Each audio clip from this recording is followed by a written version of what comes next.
Hey guys, welcome back. If you don't know me, I'm Megan and this is Chiron Equine. I'm here with Violet today because I am going to talk to you about the cost of breeding a horse. Violet was the first horse I bred for myself, and it has been quite a journey over the last 4 years, and one of my Patreon subscribers asked me to do this video. If you didn't know I had a Patreon, I will talk about it at the end of this video. In the meantime, let's go tally up how expensive you were, shall we? So what does it really cost to breed a horse? Like so many things in horses, this can be hugely variable depending on what route you go. So what I'm going to talk about today is what I have paid in my past couple of breeding cycles. Obviously all of this is in Canadian dollars because I'm in Ontario and that's what I am paying in. But I am going to try and keep a running tally over here when I edit this and go through sort of minimum to do things correctly, or the way I think is correctly, and then sort of maximum based on the fact that it can take multiple cycles to get a mare bred, and just sort of best estimates of what you might be looking at least in my area. And hopefully this gives you guys a little bit of an idea of what it actually costs to produce a horse. So number one thing, stud fee. The stud that Hope is bred to this year, his stud fee for 2021 was, I want to say, $1,600. So that's the first thing. Hope is a mare that does better if we sedate her for her ultrasounds. So the sedation charge anytime my vet is out and we have to ultrasound her is about $47, $46.80. And we sedated her 5 times in the process of cycle checking her, actually doing the AI, doing our 14-day ultrasound, our 30-day ultrasound, and we did a third ultrasound at about 75 days. So that's all in there. Culture and cytology. Culture and cytology is a swab that we take inside the uterus to make sure that the mare doesn't have any sort of underlying infection or reason that she might not get pregnant. Personally, I didn't do a culture on Hope when we bred for Violet because she was a maiden mare and we had no reason to suspect that she might have any sort of uterine infection. But if it's a mare that has had foals before and then has been open or unbred for a year or two, or if it's a mare that is turned out with geldings who have tried to mount her and might contaminate her that way, then it's definitely a good idea. And some stallion contracts require it, or at least require it after a certain number of failed attempts, to rule it out as a reason that the mare's not getting pregnant. So culture and cytology, I paid $188 last year when we did that. That was one of the times that we did that while Hope was sedated, I think to have something else done, to have her teeth done or something. Because they do have to pass all the way through the cervix to do that. So that is almost always going to be done under sedation. Repro ultrasound number 1. So the first time we ultrasounded her to see if she was cycling at the correct time was $90. And that doesn't include the call fee to actually have the vet come to the farm. That's just $90 for the ultrasound. And then all of my subsequent ultrasounds, my vet, if we're tracking a horse through a breeding period, discounts subsequent ultrasounds. So my follow-up ultrasounds were $62. So I had one follow-up ultrasound that again had sedation. And then that day she was actually cycling. So we went ahead and did the AI, or the artificial insemination. The actual AI procedure is $95. Then with Hope, we decided to give her a shot of oxytocin about 8 hours post-breeding, just to make sure that any excess fluid in the uterus was passed out.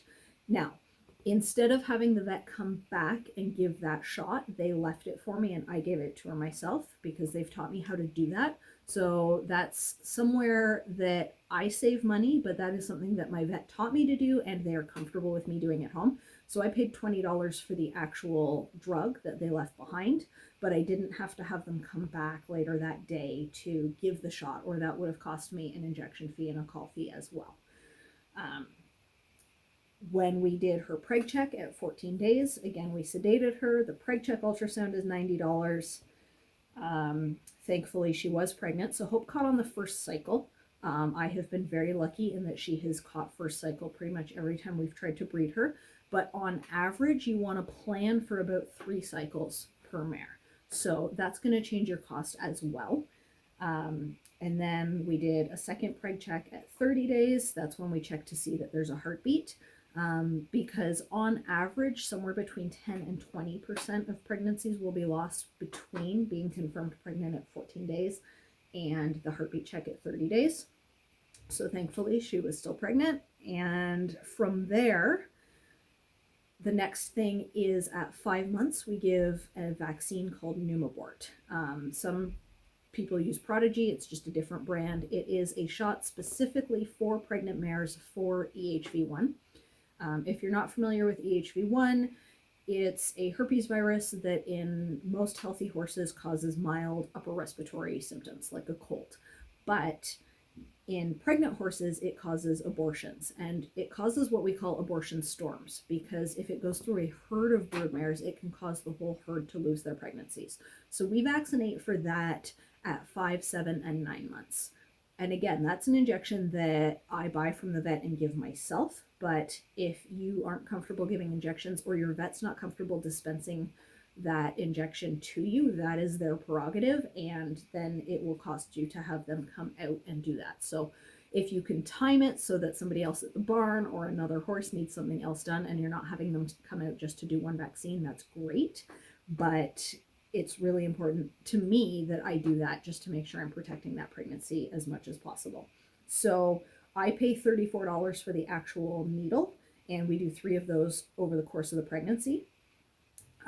Something else to consider is that in the 3rd trimester of pregnancy, your mare is going to need her feed increased by somewhere between 30 and 50%. Her hay intake, maternity grain is a little bit more expensive. So if you are in a boarding situation with somebody who is not typically dealing with brood mares, they are likely going to come back to you after they realize what the cost difference is and ask you to pay the difference. So that's something to be prepared for. I also budget for extra shavings, because a pregnant mare is going to drink a lot more, and a nursing mare especially is going to drink somewhere between 50% more and double. So I budget for extra shavings and extra bedding for my brood mares, because if they're drinking double, they're peeing double. Something else to consider is whether you are going to send your horse out for foaling or foal them out at home. If you are sending them out for foaling, which is a good idea if you've never delivered a foal before, or the team at your barn hasn't delivered a foal before, then you need to call around to farms in the area and find out what that's going to cost. I have seen it cost anywhere from $400 to $1,000 for the actual foaling service. And then foaling farms will typically charge you board based on a day rate, because you don't know how long you're going to be there. So you're not just paying month by month. And most of those foaling farms will have already factored in the cost of the more expensive grain, the more bedding, the extra care that's necessary, having staff 24/7, or running cameras, which requires internet a lot of the time. So in my area, or if you're shipping in to me, what I'm charging is about $35 a day for the boarding, and that includes everything. And then the actual foaling service is $850. That sounds like a lot, but the difference between going well and emergency in a foaling situation is about 25 minutes. So if you aren't confident and something goes sideways and your vet's 30 minutes or more away, you may not have a live foal, and you may not even have a live mare at the end of it. So it's worth considering whether that is something you want to take on yourself. And if you do, then you're at least going in eyes wide open, knowing what could go wrong. If you decide to foal out at home, there are still some extra supplies you're going to want to have on hand. The first year I foaled out at home, I probably spent somewhere between $200 and $250 just on my foaling kit, on getting in my gloves, disinfectant. I got extra towels from the thrift store, having navel clamps and supplies for after foaling on hand, just buying extra needles and syringes, drugs to have on hand just in case I needed them. So that's something to be prepared for, is that it is going to cost a little bit just to be set up to foal them out at home. When Violet was actually born, Hope had a little bit of a tear. So the cost, you're going to have the vet out within about 12 to 16 hours after the foal's birth to check everybody over, make sure everything's okay. What that cost me with Hope needing to have some stitches was $475 for Hope's checkup and $196 for Violet, which was an IgG, which is a blood test they take at about the 12-hour mark to make sure the baby got enough immunity from mom's colostrum. And the reason we like to do that somewhere between 12 and 16 hours is because the baby's stomach starts to become less receptive to absorbing those nutrients from colostrum at about the 24-hour mark. So if we can get banked frozen colostrum from another mare before that point, we can go that route. After that point, then if your foal is having issues with their IgG, their immune level in their blood not being sufficient, you're going to have to run plasma. And typically you want to budget $900 or $1,000 for plasma to be run, because it takes about 4 to 5 hours. Somebody needs to monitor that IV drip, and actually buying the plasma for the foal is about half of that cost. So somewhere in the $400 or $500 range, at least in my area. So my vet at least recommends that everybody be prepared to spend $1,000 on the actual foaling, just in case. You need to have that money on hand ready to go in the case that your foal does need plasma. Because if you don't do it, then they are going to be super prone to infections for the first month or so of their life. And if that infection gets into their navel, it gets into their joints, then you end up putting them down. My vet also gives a vitamin E and selenium injection when the foals are born, because nutritionally our area is deficient in both those vitamins. So we just do that to perk up the foals, make sure that they've got enough, and that is included in that sort of $200 that I spent on Violet. You also want to deworm your mare with ivermectin the day the foal is born, so that they don't pass any parasites on to the foal. There is a parasite that is a stomach parasite in adult horses, but their eggs can pass through the milk into the foal, and in a foal those worms get into the lungs. So for the cost of a dewormer, your $20 or whatever it is, you want to be able to have that on hand. Some vets just give it when they come out and do the well foal check. Some vets want you to provide it. So make sure you know ahead of time with your vet which way that's going to go and whether they want you to have that on hand. So that's sort of my total cost for getting Violet on the ground, not including just my boarding cost on Hope for a year when I wasn't riding her. I do factor that in when I'm doing my own budget, because this is a business for me. But if you are just breeding for your own pleasure, with my mare catching on the first cycle and everything going perfectly smoothly, my cost just to get Violet to day one, to being born, is a little over $3,000. And that is with everything pretty much going as smoothly as possible. Other costs that you might incur when you're foaling are anytime anything goes sideways, that gets more expensive. If you have a mare that needs a procedure called a Caslix, because she has a tilted pelvis, that is about $120 to put in after she's been confirmed in foal. And then on the other end, it needs to be removed at 2 or 3 weeks before foaling, and it's about $60 to have that out. And then on both of those calls, you're going to pay a call fee to your vet. If you have a mare that needs a drug called Regulate to maintain her pregnancy, or because she has an infection like placentitis and you need it for the second half of the pregnancy, Regulate in my area costs between $3 and $4 a day. So if you have a mare that needs to be on that for her entire pregnancy, then you are in for about $1,000 just for that particular drug. That's also a drug that needs some extra consideration in terms of handling. So your farm may ask you to pay extra for them to give it, because you need to wear rubber gloves when you handle it. You need to take extra precautions. You go through a lot of syringes. So that's not included in that cost either. If you are breeding with frozen semen, then you pay a storage fee on frozen. Most of the vets in my area that do offer frozen storage, I think it's $10 or $15 a month to store that frozen semen, because it has to stay in a tank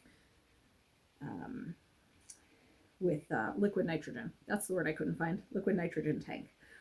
If you're breeding with frozen, you're also going to need to give the mare drugs to time her cycle, because with frozen semen, you need to breed, I want to say, within about 8 hours of ovulation. With fresh semen, we have about a 48-hour window.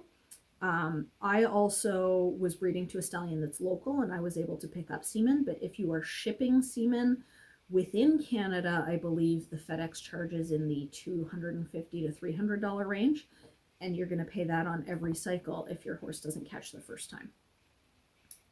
If you need extra ultrasounds, I know in racing farms, which is where I did a lot of my training, it's common to do more than just a 14 and a 30-day ultrasound. They also often do a 45, a 60, and sometimes 120.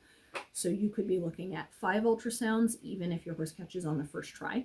And if your horse doesn't catch on the first try, you might be looking at 3 or 4 ultrasounds per cycle, just to try and time when the horse is ovulating. Embryo transfer is something that I've never personally done, but in our area, that average cost, I think people have said, is around $8,000, and that would be where you get your mare pregnant. They flush the embryo and then put it into a surrogate mare to carry, so that your mare, either if she's too old or has an injury or she wants to keep competing, then your mare isn't actually carrying the pregnancy. You're doing that with a surrogate. But then over and above the vet fees on that, you also typically have to lease the mare for the year, and then you have to board a second mare if you don't have your own place. So that is an additional cost as well. I also am going to do a standalone video on this, probably exclusively for Patreon, but last year Hope aborted her pregnancy. We had missed twins on 3 ultrasounds. We had no idea they were there. So this time last year, actually first week of February last year, she presented like what we would consider a pretty classic placentitis case, an infection in the placenta. We treated her for that. That ended up not being what it was. But through that sort of 3-week process, I had the vet out twice to look at her. We actually shipped her to the equine hospital nearby for them to do an ultrasound with the stronger machine. They sent her home with some drugs. So in that 3-week span, I spent a little over $1,500 to have her lose that pregnancy. So I was in for the stud fee, all of the fees to get her bred in the first place, my initial ultrasounds, and I didn't even have a foal to show for it at the end of that. So that is something to consider as well, is that things like that can go sideways, or things on the foaling end can go sideways. Last spring, a friend of mine had a foal born that, thankfully, foal and mare are both okay, and they're doing really, really well now. But the foal came out presenting wrong. He came out with his nose in one leg and one leg stuck back. And that ended up being an emergency call to have the vet out to the farm. The vet referred them to the equine hospital, and the equine hospital got the foal out safely, but had to keep them both for about 8 days. So that cost her somewhere in the realm of $15,000 to have that foal delivered safely. So knowing that that is the kind of thing that can happen, you need to be prepared for that as well. Because if she hadn't sent them to the hospital, the only other option would be put down her mare. So all that to say, this is not an inexpensive endeavor. If anybody tells you that it is cheaper to breed a horse, they are lying, or they don't know what they're talking about. They are probably imagining that you are going to spend $500 to breed live cover to the unregistered stud down the road, and never do any ultrasounds and never give any pre or postnatal care. And that is not what we are here for. That is not what I want to see people doing. So I want to give people as much information as possible so that you can make the right decision for you and for your horse.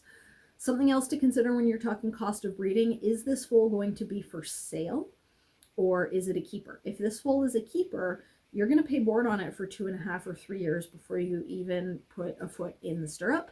So you want to factor that into your cost, because if you are looking for an economical way to produce your next riding horse, this is not it. Buy something that's already on the ground. You can see what they look like. You can get the training level you already want, and you're good to go. If you are breeding a foal to sell, then you need to take a look at the bloodlines you're producing and the breed type that you're breeding and figure out what those foals sell for, and figure out if it's even worth producing a foal.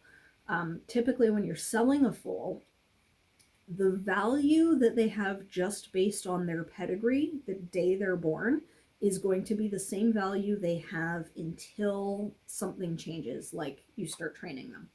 So most of us as breeders are looking to sell the foal before or at weaning, meaning that by the time the foal is no longer dependent on the mare for nursing, they are ready to go to a new home, because otherwise we are paying to feed them and house them, and their value is not going up. So if you think a foal is nice enough that it's going to be worth tens of thousands of dollars more as a riding horse than it is as a foal, then you hang on to it and you eat those costs for 3 years so that you can sell it as a horse that's going and potentially already showing and having a career. But if you're not looking to hang on to it until it's 3, then it is in your best interest to sell as a weanling. I hope I covered everything that you guys wanted to know today, guys. I said I would tell you a little bit about my Patreon at the end of it, so bear with me. I do have a Patreon that goes a little bit more in depth into just the breeding side of things. That's what I set up for. Right now there is only one tier. It is $3 a month. I am always going to keep that tier at that price. But as I grow that side of things, if people want me to add more in depth, higher level tiers for more sort of one-on-one access, then I am going to be happy to do that. I just want my Patreon subscribers to be able to have access to the information, the blog posts, some of the behind the scenes videos that you'll get over there. You'll also have the option, like Kathy did with this video, to suggest videos, vote on topics. So if any of that sounds appealing, I will leave the link in the description. Thank you so much for spending your time with me today, guys. I really appreciate it. I hope this helped, and I will see you next time.